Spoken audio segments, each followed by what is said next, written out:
Transparence, opacité, c'est le titre qu'Yvan Moscatelli a choisi de donner à l'exposition que nous vernissons aujourd'hui.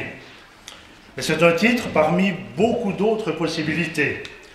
J'en ai choisi quelques-uns, pourquoi pas par exemple géométrie et gestuelle, la rigueur formelle s'alliant avec le plaisir physique de peindre, ou bien support et surface, qui conviendrait à merveille à cette nouvelle recherche des liens entre couleurs et matériaux, si le nom n'était déjà pris par Viala et Deleuze. Ou tout simplement peinture, sculpture, l'artiste explorant à nouveau la troisième dimension. Ou même, c'est la Saint-Valentin, Adam et Ève, puisque les deux principes, masculin et féminin, sont très nettement évoqués dans les buildings, tours phalliques par excellence, et les triangles, forme vénusienne, tracée depuis la très haute Antiquité. C'est donc transparence, opacité, bien, mais qu'est-ce qui est opaque? Qu'est-ce qui est transparent? Connaissant le goût d'Yvan pour la mystification, les clins d'œil, l'humour décalé, mais aussi les prises de position politiques, nous aurions tort de nous fier à notre première impression. Le verre serait transparent, c'est évident, et la peinture opaque. Non. D'abord, ce verre organique, on m'a dit que c'était son appellation scientifique, ou verre acrylique, n'est pas transparent, du moins pas totalement. C'est un peu comme cette transparence dont les politiciens se targuent si souvent. Allez-y voir, mais pas de trop près. Les zones d'ombre, apportées par les formes peintes sur une face, interfèrent sur l'autre face, mais différemment, déformées ou sublimées. Le clin d'œil de l'artiste est destiné à nous mettre en garde, attention, mensonge.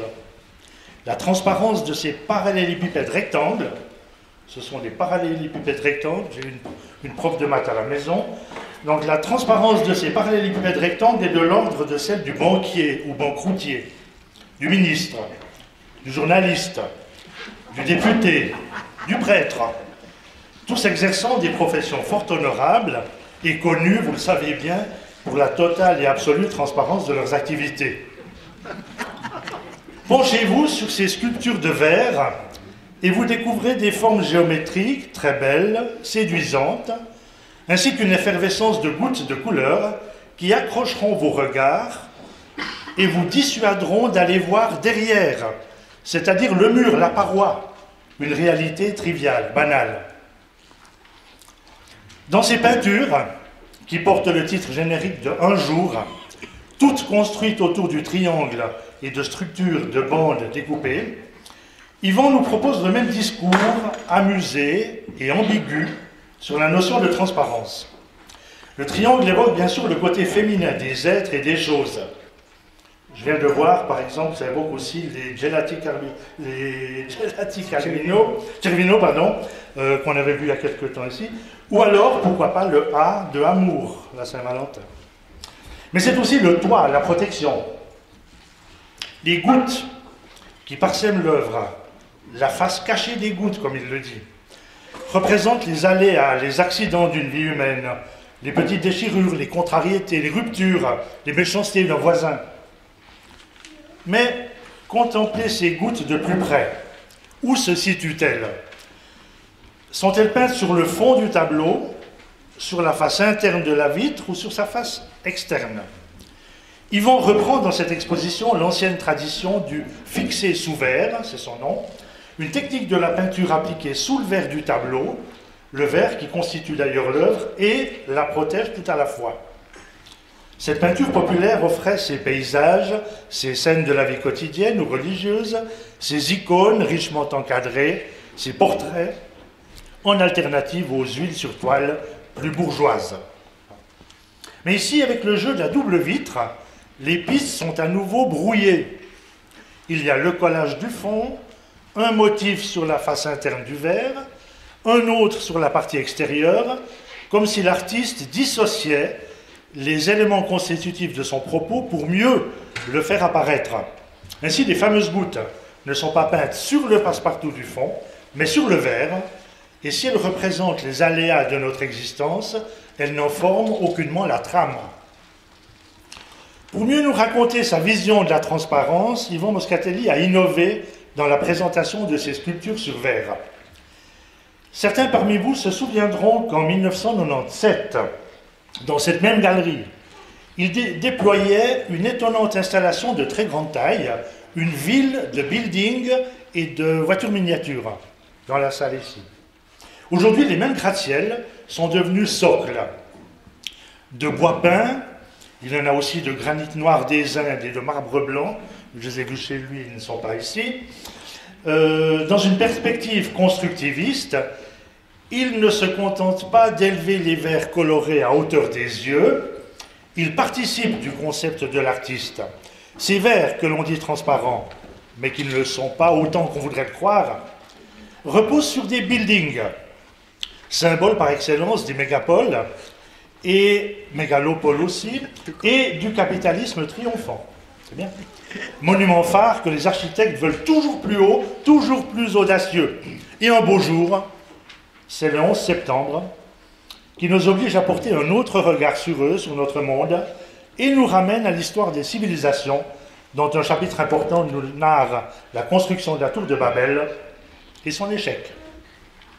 Ces gratte-ciel, vestiges d'une précédente exposition, harmonieux, équilibrés, séduisants, modernes, sont cependant des lieux clos, des forteresses.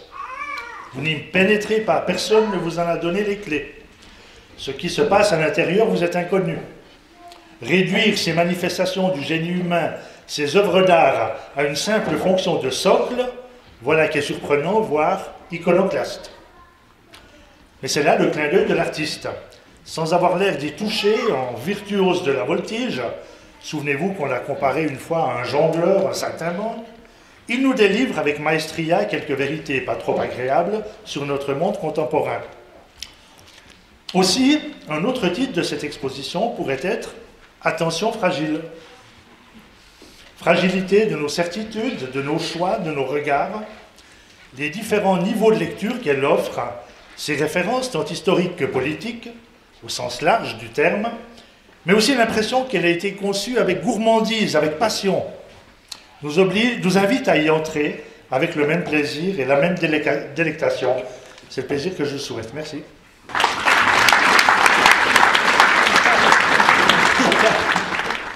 C'est comme si c'était Pierre-André qui les avait faites.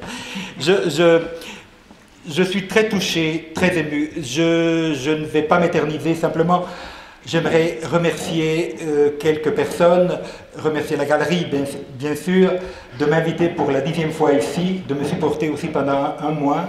Tan qui m'a aidé à monter l'exposition. Un grand merci à la personne qui partage ma vie, un grand merci à Sandra qui me supporte tous les jours, et surtout le côté opaque. Merci aux amis, merci à ceux qui croient en moi, merci aux absents, merci aux ennemis, parce qu'ils m'ont empêché de me suicider.